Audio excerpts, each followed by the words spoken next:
Bonsoir, il y a eu des buts, il y a eu du suspense au stade Vélodrome et pourtant au départ cette rencontre paraissait déséquilibrée. L'Olympique de Marseille, leader du championnat, se présentait, Marianne, au grand complet. Au contraire, du côté de Sochaux, ce n'était pas du tout le cas puisqu'il manquait Bazdarevic et Lucas, ça fait beaucoup blessés. Carrasco est retourné en Espagne et en plus vous savez que Sochaux est à 22 points de Marseille. Pourtant ce n'a pas été du tout la bataille de l'ogre contre le Petit Poucet. On va le voir en image sur le bon bouton.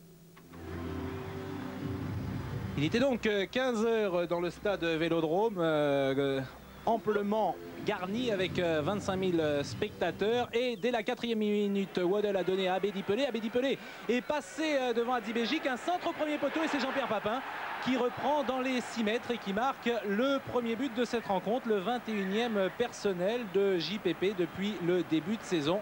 Celui-là est du droit comme la majeure partie de ses buts. Regardez le travail sur la droite d'Abedi Pelé. Et le centre au premier poteau de Papin. Ferrand est battu. On se dit à ce moment-là que pour les Sochaliens, ça démarre très très mal. Première action marseillaise et premier but après donc simplement 4 minutes de jeu. Ferrand place son mur. L'Olympique de Marseille domine ce début de rencontre. Un coup franc d'Amoros et c'est Steven qui échoue sur la barre transversale. L'Anglais, on le voit, manque de quelques secondes. Il serait arrivé quelques centièmes de seconde avant. Et bien, il marquait le deuxième but. Et à ce moment-là, c'en était peut-être terminé de cette rencontre. Basile Boli a peut-être déséquilibré Vujovic. C'est en tout cas l'avis de l'arbitre Monsieur Bouillet qui siffle le coup franc. Et sur ce coup franc, Thomas égalise après simplement 27 minutes de jeu. Les Sochaliens ont eu le grand mérite de revenir au score. Et Thomas s'était déjà illustré la semaine dernière puisqu'il avait marqué le premier but de l'équipe sochalienne. C'était la semaine passée face à Lille à Sochaux. Un but partout donc après une demi-heure de jeu. Et c'était la seule occasion sochalienne durant ces 30 premières minutes. Chris Waddle pour la fin de la première mi-temps. Abedi Pelé, de nouveau Chris Waddle. Steven a laissé passer. Jean-Pierre Papin à bout portant. Et un superbe arrêt de Ferrand. Ferrand qui effectue une très bonne saison cette année avec Sochaux. Il avait été très très bon, notamment lors d'un match à Caen. Et cette fois-ci, alors qu'il était en mauvaise position, eh bien, il arrive du genou à écarter le danger. Un tir à bout portant de JPP qui ne marque donc pas encore son 22e but. Mais l'Olympique de Marseille domine avec Steven pour Abedi Pelé qui a lobé. Ferrand, but, non! Cette fois-ci, c'est la barre transversale qui a sauvé Ferrand. Beaucoup d'occasions de but donc pour l'Olympique de Marseille, mais toujours ce score d'égalité. Un but partout. L'OM aurait dû se mettre à l'abri à l'issue de cette première mi-temps. Et au lieu de cela, les Marseillais vont regagner leur vestiaire sur un score d'égalité. Un but partout. L'avantage de ce score, c'est qu'il force Marseille à pousser et à ouvrir le jeu. Il ne se passe pas grand-chose pendant le premier quart d'heure, jusqu'à ce que Lionel Prat dévale en contre-attaque. À ses trousses, Moser et Amoros. Amoros accroche le pied de Prat. Ce n'est pas très facile à voir. D'ailleurs, on va le revoir sur une autre caméra. Ce n'est pas plus simple d'ailleurs.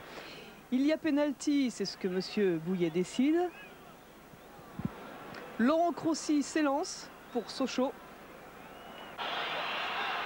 Olmeta stop. Dans un premier temps, Crossi reprend poteau.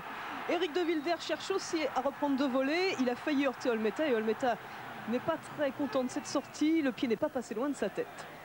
Revoici le pénalty arrêté par Olmeta. C'est la première fois qu'il arrête un pénalty avec l'OM à Marseille. 5 minutes plus tard, les Sochaliens repartent en contre. Un contre à 4 contre 3. Il y a un joueur de plus en bas de l'écran. De Wilder glisse à Fabrice Horry. Il préfère tirer directement, mais c'est en dehors de la cage d'Olmeta. L'OM se reprend. On trouve Steven, l'un des meilleurs du match. Il ouvre sur Sauzé. Ferrand sort à sa rencontre au bon moment. Encore du Steven, bien inspiré sur l'action suivante. Une balle en profondeur pour Papin, bousculé par Sylvestre. Sauzé vient de sortir. Waddle se charge du coup franc. La tête de Sylvestre détourne la balle. Ferrand réussit à se placer. Il n'y a plus de danger pour Sochaux. À 10 minutes de la fin, le score stagne à 1 partout. Deschamps lance Papin, Sylvestre le marque, le bouscule-t-il? Monsieur Bouillet estime que oui. Je vous laisse seul juge sur le ralenti. Jean-Pierre Papin, évidemment, se présente devant Stéphane Ferrand. pour le pénalty. Il inscrit son 22e but de la saison. L'OM mène 2-1 et l'OM pense en avoir enfin fini avec cette équipe de Sochaux bien organisée. Seulement à 3 minutes de la fin, le marqueur sochalien Jean-Christophe Thomas est remplacé par Madar. Un vrai passage de témoin de buteur à buteur puisque dans la dernière minute de jeu, l'arbitre reproche à Deschamps d'avoir touché le ballon de la main. C'est plus exactement le bras, mais ça revient exactement au même pour la sanction. Coup franc, Pratt à l'exécution. Madar place sa tête sur la trajectoire. Olmeta a du mal à saisir la balle, il ne l'attrapera pas.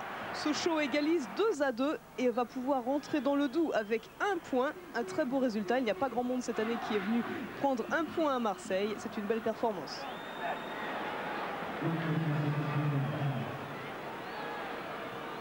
Vous voyez bien que c'est avec d'autant plus de plaisir qu'on est venu prendre un point ici parce que finalement on s'est aperçu que dans les matchs les plus difficiles on s'accrochait beaucoup plus et je crois que c'est peut-être une leçon à tirer pour les matchs à venir. À un moment donné on a un petit peu de chance et puis à la fin c'est de la malchance, on relâche un ballon dedans et c'était pas la peine d'arrêter le penalty. Mais une faute de marquage quand même. Non, c'est ma faute. Faute.